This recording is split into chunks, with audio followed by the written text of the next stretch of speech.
118ங்க 2014 மாடலுங்க. 2014ல பிளாக் கலருங்க, signing black. வண்டி 4 டயருமே அப்படியே மொறுமொறுன்னு இருக்கும், புது டயரு.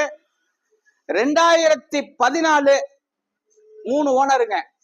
அந்த ஓனருங்கிறதுனால தாங்க இந்த ரேட்டு கம்மி. டீசல் வண்டிங்க, மிந்திக்கங்க.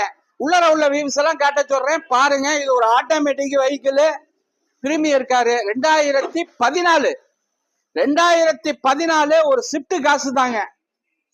இதுவும் 7,25,000 ரூபாய்க்கு கொடுத்துடலாங்க. 2014 இது ஒன்றும் பெருசா பண்ண முடியாங்க. இதெல்லாம் கேட்ட ரேட்டெல்லாம் வேறங்க. 7,25,000 ரூபாய் ஆஃபர் கொடுத்தாருச்சுங்க. இதுக்கு மேல பெரிய வித்தியாசத்துல பண்ண முடியாது. ஸ்கிரீன்ல உள்ள நம்பரை ஃபாலோ பண்ணுங்க, உங்க ஃப்ரெண்ட்ஸ் சர்க்கிள்ல காட்டுங்க, எனக்காண்டி காட்டுங்க. நிறைய வண்டி போடுறோம் நம்ம, டெய்லி ஃபாலோ பண்ணுங்க. நல்ல வண்டி 2014. இதுக்கு ஃபைனான்ஸ் வசதி கண்டிப்பா உண்டு, சிவில் கரெக்டா இருந்தா. வணக்கம், உங்கள் எம்ஜிஆர் கரம்பக்குடி.